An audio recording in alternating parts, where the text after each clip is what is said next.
Bugungi kunda yurtimizda inson manfaati barcha islohotlarning markazida turibdi.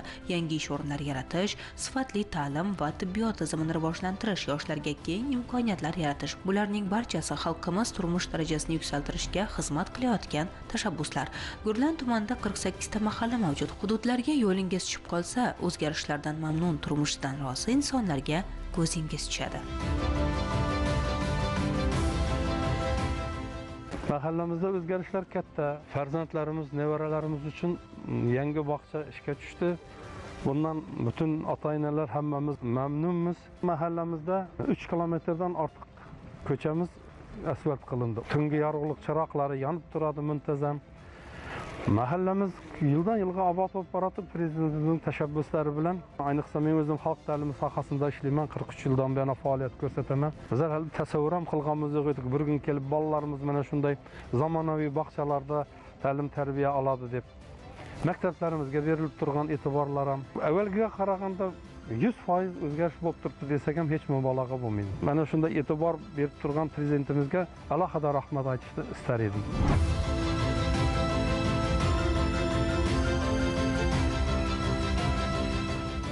Aholi farovonlik haqida so'z borar ekan, biz o'z navbatda chekka hududlardagi ta'lim muassasalarini yangicha qiyofada, yangicha ko'rinishda faoliyat boshlayotganligini ham alohida e'tirof etishimiz lozim. Haqiqatan ham mana shu Gulshan mahallasida omonatgina sharoitlarda oldinlari mana shu muassasa faoliyat olib borgan bo'lsa, bugun yangicha ko'rinishda, yangicha imkoniyatlar bilan o'z faoliyatini boshlagan. Aynan Gurlan tumanida yoshlarimizni maktabgacha ta'lim tashkilotlariga qamrovi bugungi kunda 88,4% ni tashkil etmoqda. Albatta, bu raqamlar yildan yilga o'sayotganligi ham ayni haqiqat.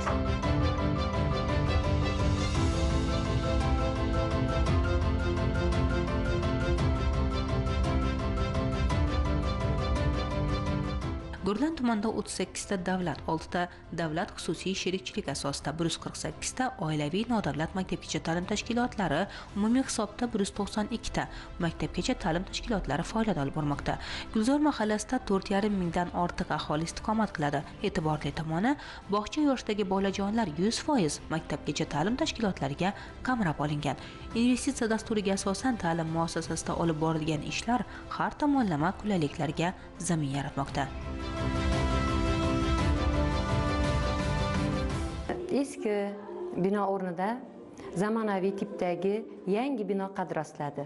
Oldinlari omonat sharoitlarda bolajonlarni tarbiyalashning imkoni yo'q bo'lgan joylarda tarbiyalanayotgan bolalar mana shunday zamonaviy tipdagi barcha qulayliklarga ega bo'lgan maktabgacha ta'lim tashkilotida hozirgi kunda tarbiyalanib kelmoqdalar. Tashkilotimizda imkoniyatlar juda ham ko'paydi. Oldinlari eski binomizda zallar yo'q edi. Bolajonlar uchun bayramlar o'tkazilishi juda ham qiyin edi. Hozirgi kunda mana shu yangi tipdagi zamonaviy bog'chamizda bolajonlar bilan ajoyib zallar tashkil qilindi, oshxonalar tashkil qilindi. Barcha sharoitlar bir nuqtada jamlandi. Prezidentimizning har bir chiqishlarida diqqat bilan, e'tibor bilan biz tinglab bormoqdamiz. Maktabgacha ta'lim tashkilotini siyosatimizning eng bir oldingi qatorlariga qo'yib, bizning oylik maoshlarimizning ko'tarilgani ham yanada bizning kuchimizga, kuch g'ayratimizga g'ayrat qo'shdi desak, mubolag'a bo'lmaydi. So'nggi amalga oshirilgan davlat dasturlari ijrosi natijasida Xorazm viloyatida aholini markazlashgan ichimlik suvi bilan ta'minlanganlik darajasi 91,6% ni tashkil etmoqda. 2017-yilda Gurlan tumani aholisining atigi 46,3% gina markazlashgan ichimlik suvi bilan ta'minlangan edi xolos. Bugungi kunga kelib esa bu ko'rsatkich 93,9% ni tashkil etmoqda. Gulshan mahallasida amalga oshirilgan ishlar natijasida yillar mobaynida fuqarolarni qiynagan muammoga barham berildi. Bizning Gulshan mahallamizda 40 yil davomida toza ichimlik suv muammosi bor edi. Mana o'tgan yili davlat dasturiga kiritilib, davlatimiz tomonidan fuqarolarimizning muammosi ijobiy hal qilinib berdi. 806 ta xonadan toza ichimlik suvi quvurlari o'tkazildi. Bunda yaratilgan sharoitlar uchun prezidentimizga kattakon rahmat aytamiz. Mahallamizdagi shu 12 ta ko'chamiz bo'lsa, 12 ta ko'chamizning hammasi asfalt qilindi. Yashash sharoitimiz yaxshilandi, aholi turmush sharoitidan rozi. Bugungi kunda tashabbusli byudjet loyihasi ko'plab fuqarolarni qiynayotgan muammolarga ijobiy yechim bo'ladi desak mubolag'a qilmagan bo'lamiz. Haqiqatdan ham biz ayni paytda Gurlan tumanidagi Eshimjiron mahallasidamiz. Ayni mana shu mahallada bugungi kunda birorta ham ko'chalar qolmaganki, ta'mirlanmagan. Bu esa aholi farovonligi va o'z navbatida ularning yashash sharoiti yangi bosqichga olib chiqilishiga ham zamin yaratmoqda.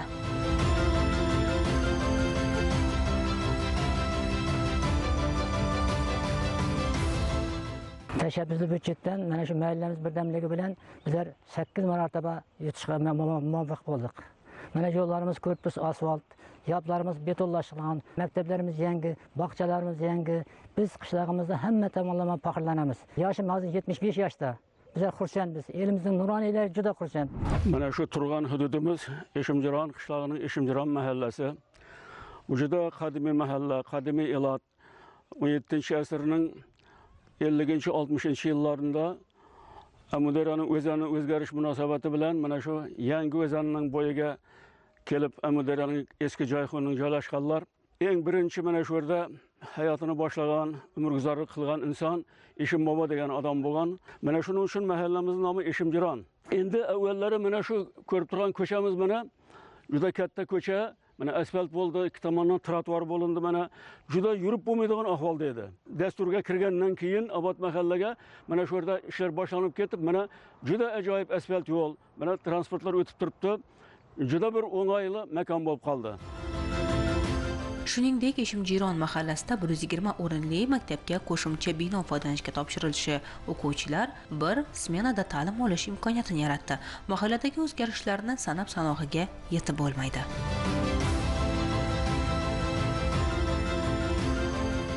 Mahallemizde yollar nategis idi, bahçalar kam idi, farzandlarimizni merkezge, şehir merkezine bahçaga berer edik. Devlet bahçaları, xususiy bahçalar bər işlep turibdi. Mene yana tağın şu hürmetli prezidentimizin yaşlarına, təlim tərbiyəyə bo'lgan etibarları tüfeyli məktəbimiz kiçiraq idi, yana qo'shimcha məktəb qurib berdi.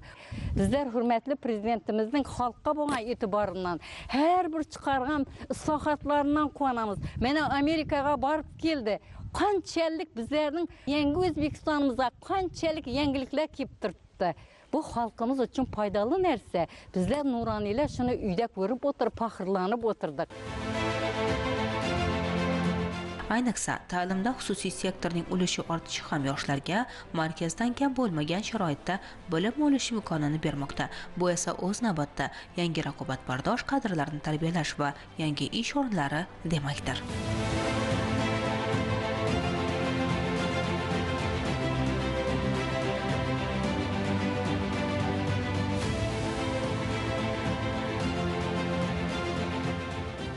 Bugungi kunda mamlakatimizda ta'limga, ayniqsa xususiy sektorga ham katta e'tibor qaratilmoqda. Buning uchun yurtboshimizga minnatdorchilik bildirib o'taman. Chunki bizga o'xshagan yosh tadbirkorlarga katta imkoniyatlar yaratib berayotgani uchun va shundan foydalangan holda biz ham bu yilning o'zida ikkita xususiy maktab ochishga muvaffaq bo'ldik. Bularning bittasi Urganch shahrimizda, ikkinchisi esa Gurlan tumanimizda.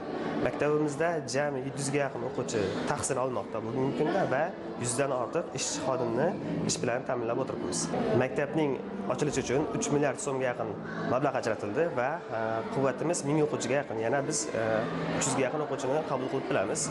Maqsadimiz o'quvchilarni faqat bilim berish emas, ularni komil inson sifatida tarbiyalash. Maktabimizda Yaponiya, Finlandiya ta'limining dasturlarini ham qo'llaymiz. Yaqinda Yaponiyadan Kumon dasturini olib keldik. Hozir 3-sinflarimizda Yaponiyaning Kumon ta'limini qo'llab turibmiz.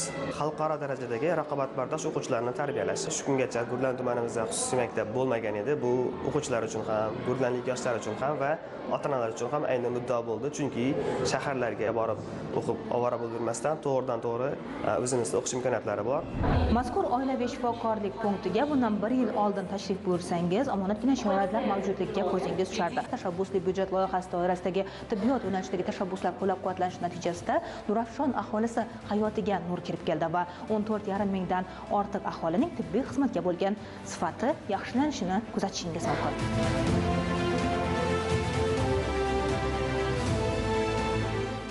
Aynan mana shu manzilda oldingi va hozirgi holatni taqqoslaydigan bo'lsak, qanday ijobiy o'zgarishlarni his qilyapsizlar? bet punkt bo'lgan vaqtida sharoitlar yaxshi emas edi. Masalan, doktorga kelsang, ko'rinish uchun xonalar issiq bo'lmagan, polsiz joylarda doktorlarga ham sharoit bo'lmagan, hattoki suv isitishga ham imkoniyat bo'lmagan edi-da. Hozir hukumatimiz, masalan, prezidentimiz hamma aholining sharoitlarini yaxshi imkoniyatlar yaratib beryapti. Shu yerga kelsang, seni hammasi kulib kutib oladi. Avval Gurlanning markazina boradigan edik. Endi o yoqqa bormaymiz. O yoqqa borish uchun bir kun ketdi to'ydi. Hozir mana yaqin yerdamiz. Prezidentga da rahmat, shuncha imkoniyatlarni yaratib berib qo'ygan. Nurafshon mahallasidagi oilaviy shifokorlik punkti joriy yilda tashabbusli byudjet mablag'lari hisobidan qayta qurilishi hisobiga mahalla aholisining uzog'i yaqin, oxiri yengil bo'ldi. E'tiborlisi, tashxislar shu yerning o'zida amalga oshirilishi uchun shahardan kam bo'lmagan sharoitlar yaratildi.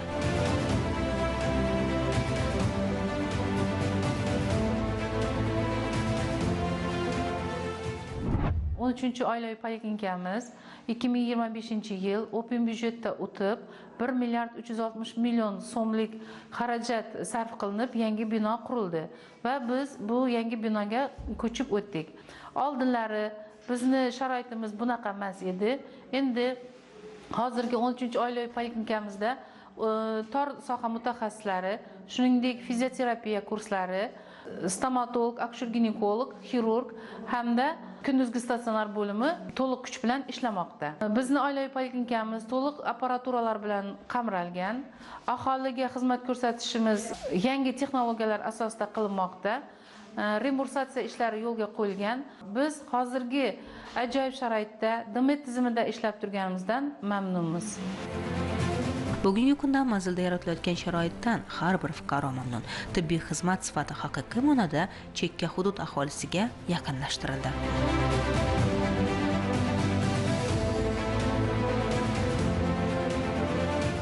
Dehqon mahallasi shahar markazidan ancha olisdagi hudud.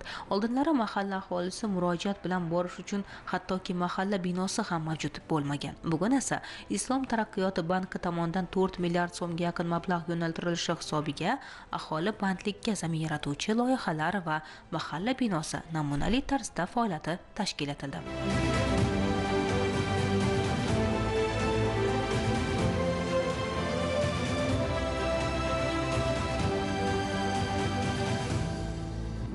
Bizim mahallemizden juda katta o'zgarishlar bo'lib turibdi. Buning sababchisi muhtaram prezidentimiz ko'pgina mahalla tizimini rivojlantirish uchun ko'pgina qarorlar chiqarib turibdi.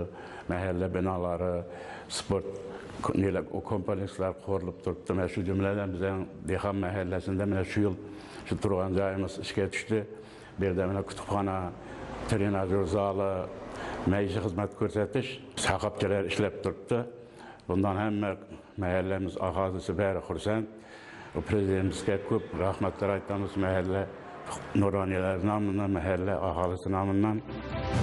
Ahamiyatli tomoni loyiha doirasida nafaqat bino qurib foydalanishga topshirildi, balki mahalla ahli taqdiriga daxldor loyihalarga ham qo'l urildi. Bizning yangi qurilgan mahallamiz binosida juda ko'p xotin-qizlarimiz ish bilan ta'minlandi, kasb-hunarga o'qitilmoqda. Ko'plab yoshlarimizning bandligi ta'minlanmoqda. Undan tashqari yoshlarimizning bo'sh vaqtlarini mazmunli tashkil etish bilan sport kompleksi qurildi. Mahallamiz binosida kompleksimiz kecha-kunduz yoshlar, ayniqsa xotin-qizlarimiz uchun kunduzgi kun ham, kechqurun ham ochiq bo'ladi. Yoshlarimiz o'zlarining tadbirkorligini rivojlantirish maqsadida shu go'zallik salonlarini, pishiriq xonalarimizni yoshlarimiz ijaraga olib, hozirda o'z tadbirkorliklarini yo'lga qo'ymoqdalar. Bundan tashqari mahallamiz binosida tadbirkorlikka o'qitish ham yo'lga qo'yilgan. Yoshlarimiz, mahallamizdagi ishsiz yoshlar, xotin-qizlarimiz bu yerda 3 oylik o'quv kursida o'qitiladi tikuvchilik kasbiga. Bu aholimiz uchun qulay imkoniyat bo'ladi.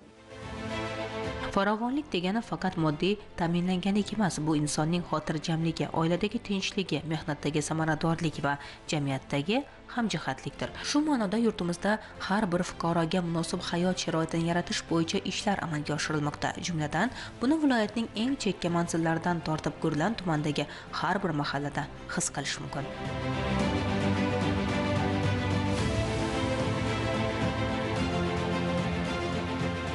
Prezidentimiz tomonidan Xorazm viloyati uchun ijtimoiy iqtisodiy rivojlantirishni tashkil qilishda 2024-yildan boshlab Gurlan tumani misolida oladigan bo'lsak, bitta maktabgacha ta'lim va bitta maktab ta'mirdan chiqarildi. Bundan tashqari davlat xususiy sherikchilik asosida bitta bog'chamiz va bitta maktabimiz mukammal ta'mirlash ishlari bugungi kunda olib borilmoqda. Shuningdek, tumanimizda 43-son umumiy o'rta ta'lim maktab negizida ixtisoslashtirilgan maktab internati tashkil topildi. Tumanimizda joriy yilda 24 milliard so'm o'pin byudjet dasturi asosida ajratildi. Bundan tashqari har yili ikkita maktabimiz, ikkita bog'chamiz ta'mirdan chiqarilmoqda. Tumanimizda bugungi kunda har bitta qilinayotgan ishlardan xalqimiz rozi. So'nggi yillarda qishloq va shaharlarda yangi uy-joylar, maktablar, bolalar bog'chalari, shifoxonalar, madaniyat markazlari qurilib foydalanishga topshirilmoqda. Bu esa fuqarolarning hayot sifati va turmush sharoitini yaxshilashga xizmat qilayotganligi bilan ahamiyatlidir. Yurtimizda amalga oshirilayotgan bunday bunyodkorlik ishlari xalqimiz hayotida ijobiy o'zgarishlarga olib kelayotganligi ayni haqiqat. Maqsad ham shu edi aslida, fuqarolarni hayotidan, yashash sharoitidan rozilikka erishish.